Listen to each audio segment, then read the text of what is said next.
We're off. Hi, everybody, and welcome to another Kalicube Tuesdays. Today I'm here with Nallawalla. Is that the correct way to say your name? Yes. A quick hello, and we're good to go. Welcome to the show, Nallawalla. Hello. What a lovely name to sing you have. Thank you for being here. Today we're going to be talking about why enterprises need a CWO, a Chief Web Officer. I've read the start of your third book, which talks about, is SEO in product or is it in marketing? How do you prove the value? How the C-level suite of employees don't necessarily appreciate it and don't appreciate how complex it is and how it sits between those two. And that's going to be the topic of the conversation today. But we always start with the brand SERP. So I looked up Nallawalla and didn't come up with a knowledge panel. I was terribly disappointed because you're an author and you've published a book, so you should have one.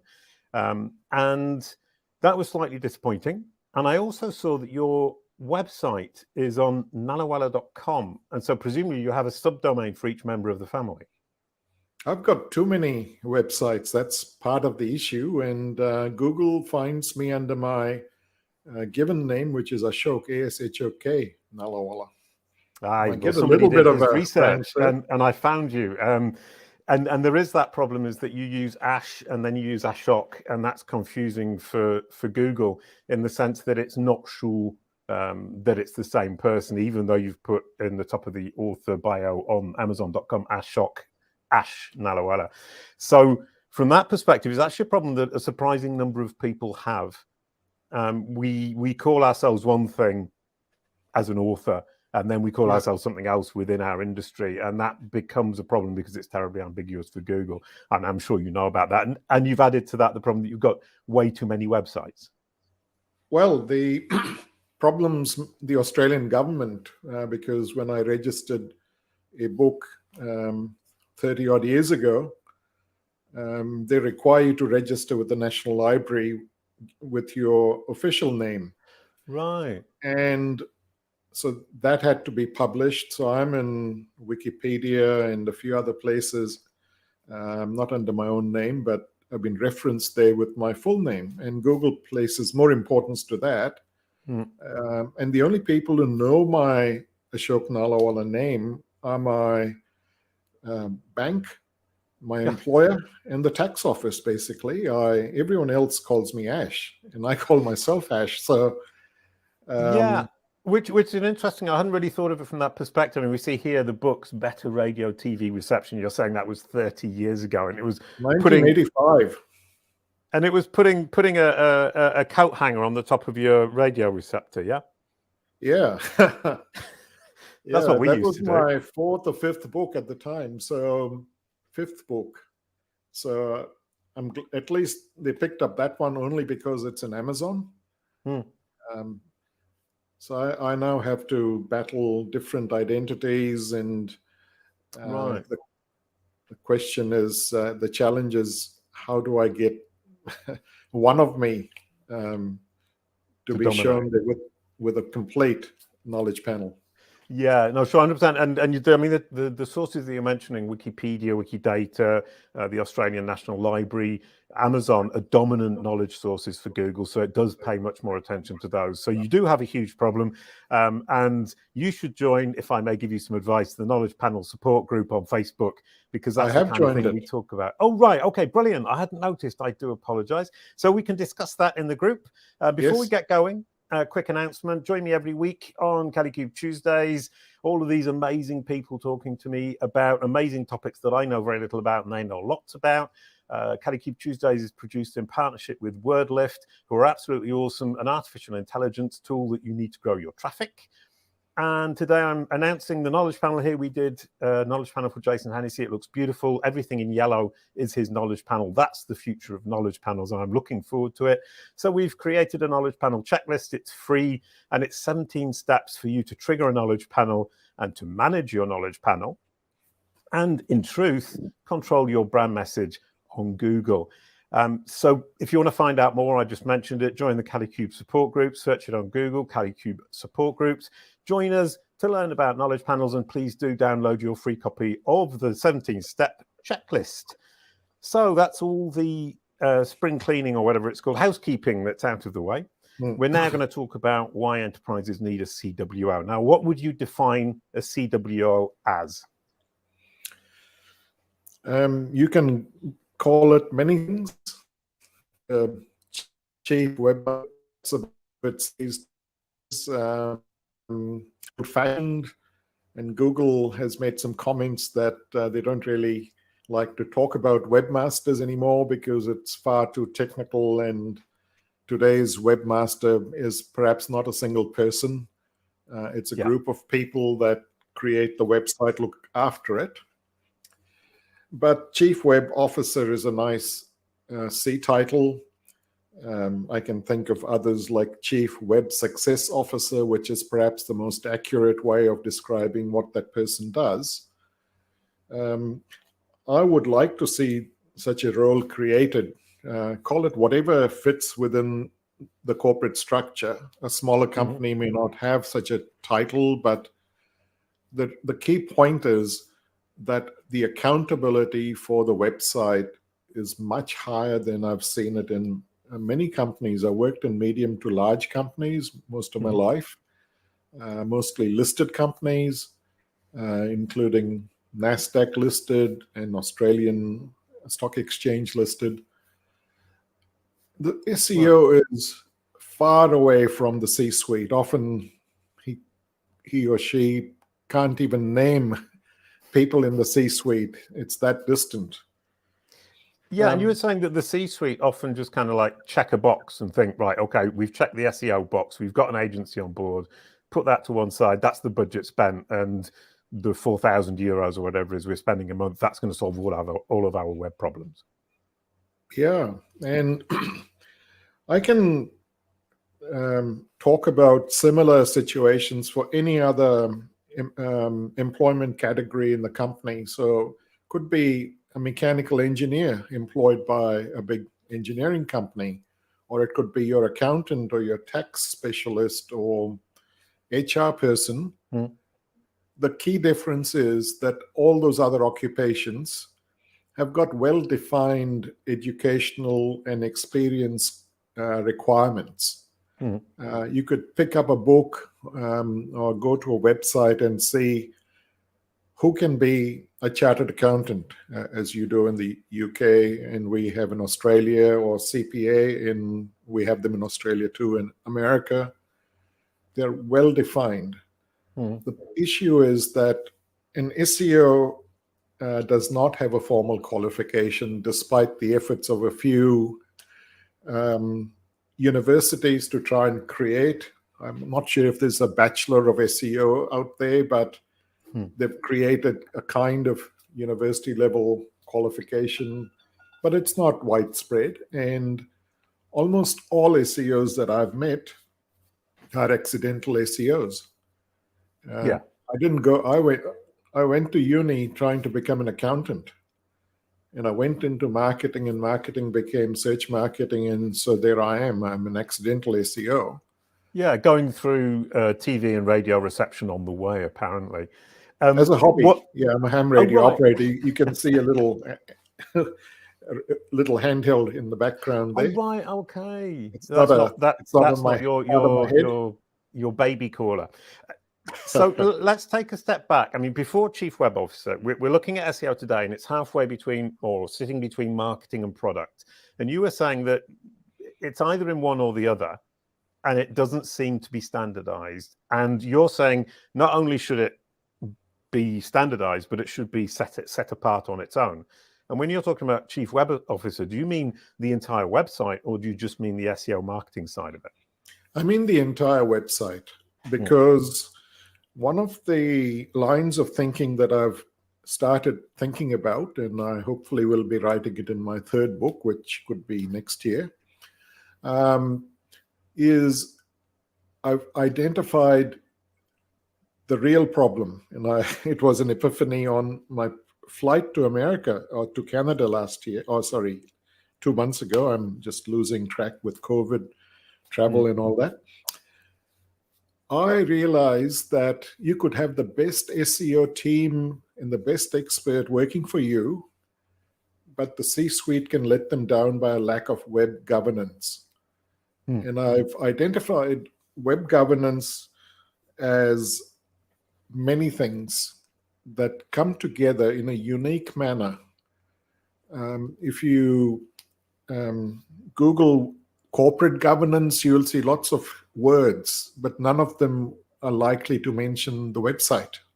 You'll have corporate governance about risk-taking and law and corporate citizenship and all kinds of good things.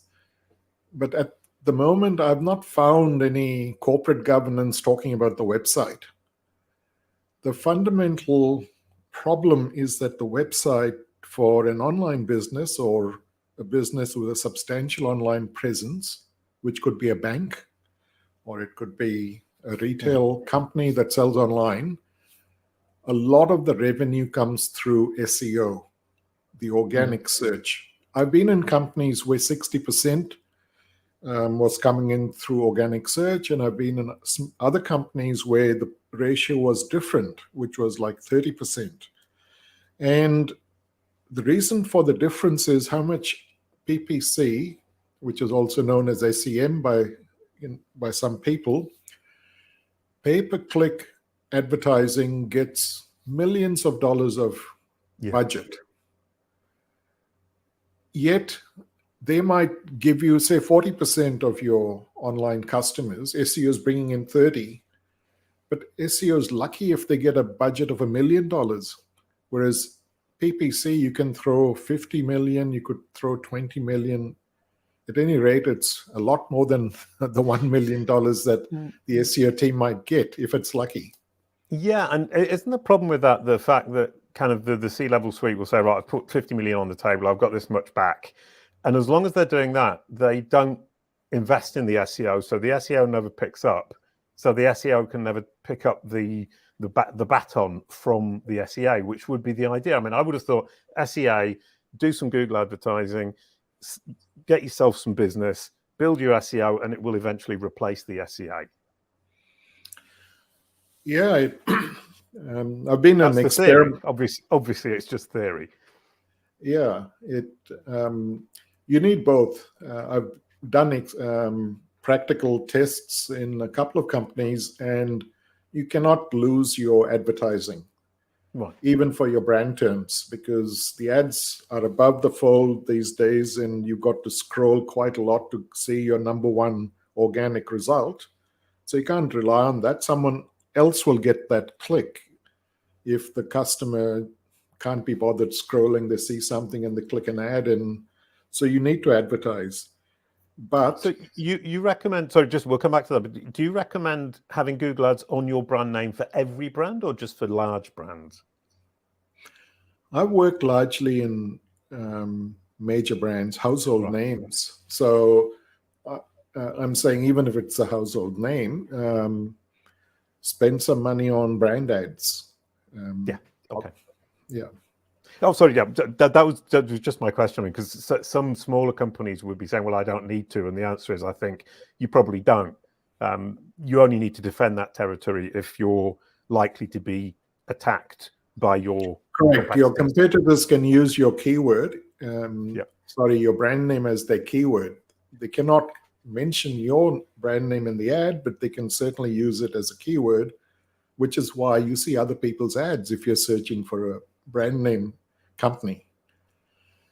So getting back to the C-suite, the difference was you don't know what one SEO from the next, simply because they say that they've had SEO experience in a large company should not be the only criteria.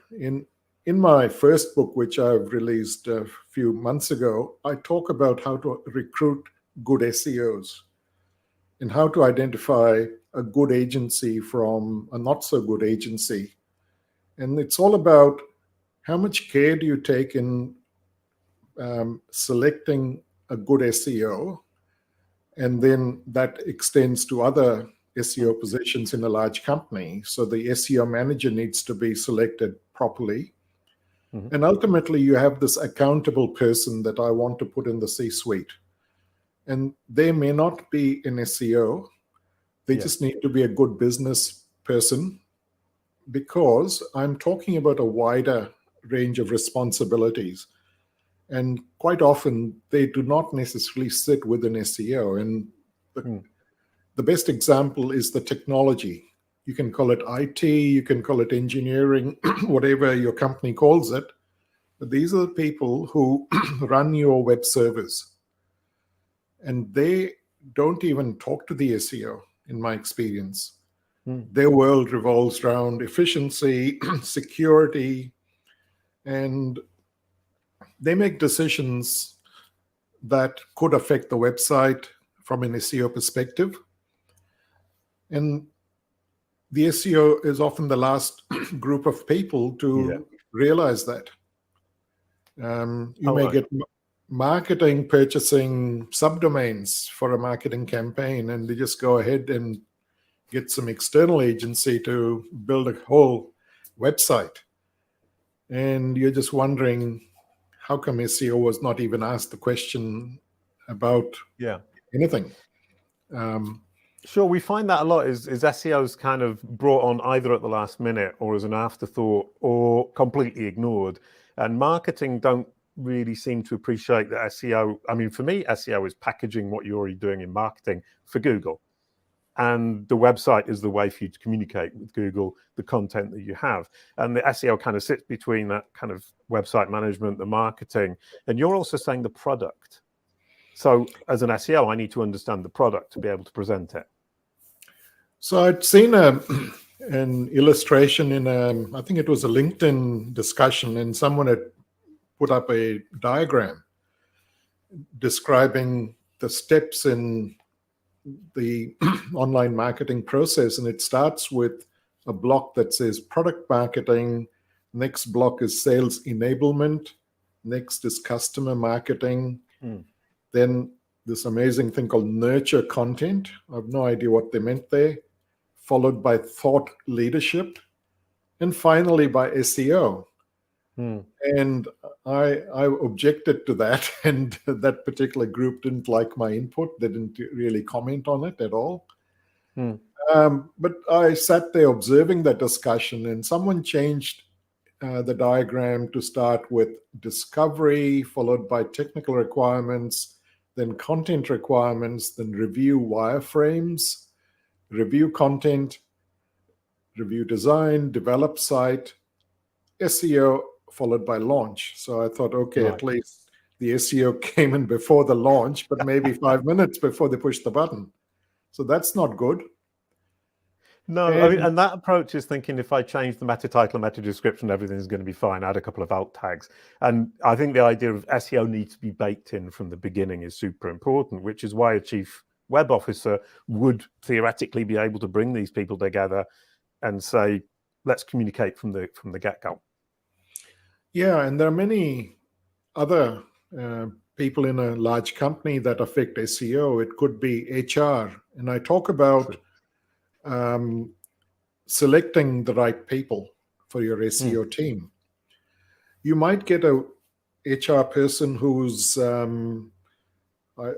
don't know how to describe them, but they've gone to certain courses and they've decided that this is how you weed out people by asking such questions. Right. And you might lose a good person because they didn't really understand what you meant, or their answer didn't hit the right note, and you've eliminated the best person.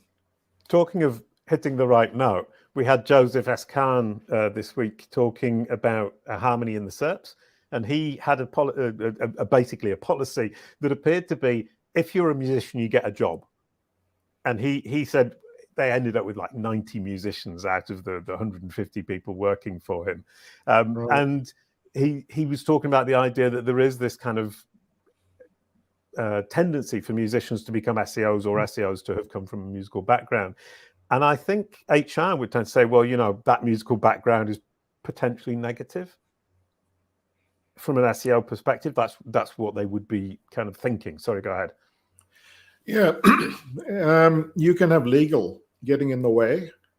Right. Not in the recruitment process, but I've been in a company where we wanted to use the adjective cheap because cheap something is often a way to attract eyeballs or clicks. Yeah. And they said, no, we cannot use the word cheap because not only does it lessen the brand, but we have to justify how is it cheap? It's cheaper than something else. How can we prove that? And what happens in such companies is that the SEO team just stops talking to or stops coming up with good ideas because they know that most good ideas will get shot down. But if you had someone in the C-suite who can directly address their counterparts in legal or in HR or in IT, whatever it is, and what they're saying is, look, I'm responsible for online success, which means online revenue. A lot of the other people are not incentivized on sales. The legal person's job is to make sure that the company doesn't get sued by anyone. Yeah. Or the HR person has similar goals, nothing to do with how much sales are we making from the website. And even the IT people are selecting a certain bit of kit, which is efficient and smarter and better and whatever. But no one's going to point a finger to them if the website takes a dip, largely because it'll take them a few weeks to even realize what's caused the problem, by which time the IT department's moved on, and they're not going to say, okay, sorry, we'll reverse all of that. Sure. So, and, from that perspective, the idea of a chief web officer, I think kind of a company would be foolish not to think it's a good idea. Why do you think after 25 years of the web becoming this kind of major platform for all companies, why do you think after 25 years they still haven't got to that point where they say, well, actually going to put this in place? I think they're scared of a Pandora's box. That's my conclusion. I was just telling someone today or yesterday that I have approached 30 to 50 of my colleagues and former classmates who have become CEOs. Some have become CEOs of NASDAQ-listed companies. When you say to them, I've got an idea about increasing your online revenue, they say, yeah, tell me, I'm all ears. But when you mention the word SEO, they lose interest instantly. You can tell them that their pages are broken. I mentioned it to someone in a travel context, travel company, and they started telling me all their COVID problems and how they didn't have enough staff. And I left it at that, but I just wondered, one part of their website, I won't be too specific, but an entire part of the website fails, as in you get nothing, you get a 404 error. Right. So a customer who wants that service, they're not interested in your COVID staffing problems. They clicked a link on your website thinking that they'd get something, but you're not interested in knowing what the issue is and solving that issue. So I feel that it's a Pandora's box to them. Right. And they are scared that if they open that box, they'll be hit with a lot of technical information that they can't digest. And they've got no one high enough in the C-suite to even absorb it. I can think of several C-suites that don't have anyone with that SEO background. But you said the word technical, and I think kind of for me that's a huge misunderstanding on the part of the C-level employees. Is SEO for me isn't technical. SEO is taking what's there, the product or the marketing, packaging it for Google. And a lot of that is simply great presentation, great usability. And so it actually comes back to marketing products and allowing and helping your customers and your clients access the content that you have. So in there, the technicality of it, for me, it used to be 80-20 in favor of tech. Now it's 20-80 out of favor of tech, if we can say it that way. 80% marketing and product, 20% tech. So perhaps that Pandora's box isn't so scary. Yeah, so there's some good ideas there for better selling it to the C-suite. And someone needs to be able to talk to them in the first place. Right. Well, don't ask me because I'm rubbish at that. But yes, definitely. I mean, I think presenting it that way is definitely more positive. But I think somebody like you would be potentially capable of explaining to them, because you know how to talk to the C-level, and I don't. Well, I started writing my book as a single manuscript. Oh, I saw that at the beginning. It says this book is for, and then it's got this flow diagram with the CEO at the top. Was that about it? Well, I love yeah, that this idea. book depends on which book you saw, but in the first book, I keep the C-suite out of the picture, and I'm really telling SEOs, show this book to your manager, because your manager is an accidental manager and he may not know much about SEO. So cover that first step, and then later on that manager can sell to the C-suite, because they're not going to buy the book. So I had feedback from one of my CEO friends who said to me, if you put the word SEO on the cover, no C-suite person's going to pick up the book in a bookshop. Right. So I said, okay, so what should I put on it? So he said, put anything to do with making money, which is why I haven't finalized book 3, but the mock-up on it says Untapped, and how to use organic search for maximizing sales, or words to that effect. Right. I don't want to scare them until they've actually bought the book and then they open it, and then they get, hopefully they'll read it at that point. But that's the concern, that the C-suite, by the time they reach that position, they feel that a lot of the detail can be left to lower level management. However, the lower level people, particularly the SEOs, feel frustrated that they can't contribute to the revenues as well as they could, because justifying even simple things like, I've given up in some jobs in the past where I wanted something simple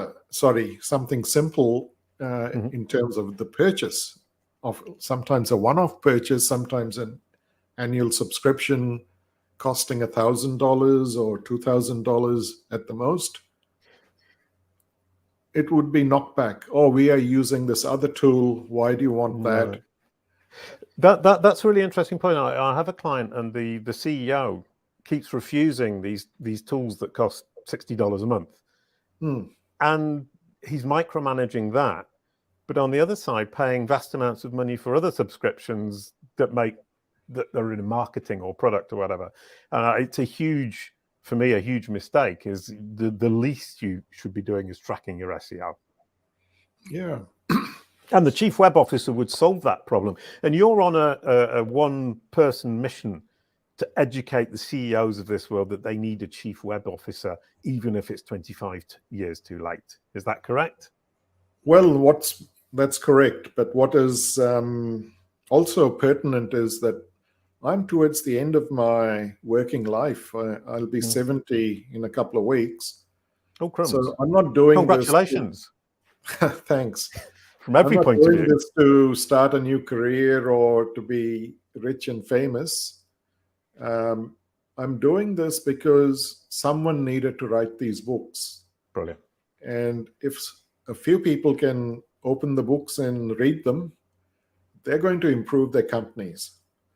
And maybe I'll go into semi-retirement because I'm working full-time at the moment. But when I go into semi-retirement, I might be able to talk to some of those companies and help them. Brilliant. I think that's an absolutely wonderful way to end it, because that is delightful. You're writing the books, taking a semi-retirement, and you're going to change corporate structure despite its reticence and despite its fear of Pandora's box. So thank you so much, Ash. That was absolutely brilliant. Introducing next week is Alexandra Tachalova. Links to the foundation of your site. She's absolutely delightful, super smart. We're going to be talking about links, and I'm excited to talk about that because it's something I don't talk about very often. Could you pass the baton, Ash? Definitely. I'm connected with Alexandra, or Alex as she calls herself on her website. Oh yeah, she's got the same problem as you then, with Alex and Alexandra. Yeah, you'd better help her when you talk to her next week. But she is a founder of this company, which is also an online marketing event called Digital Olympus. Mm-hmm. And she can be found at all the usual online and in-person marketing events. So do look out for her next week. Over to you, Alexandra. Thank you so much, Ash. That was brilliant. Looking forward to next week. A quick goodbye to in the show. Thank you, Ash. Thank you for having me. Kalicube.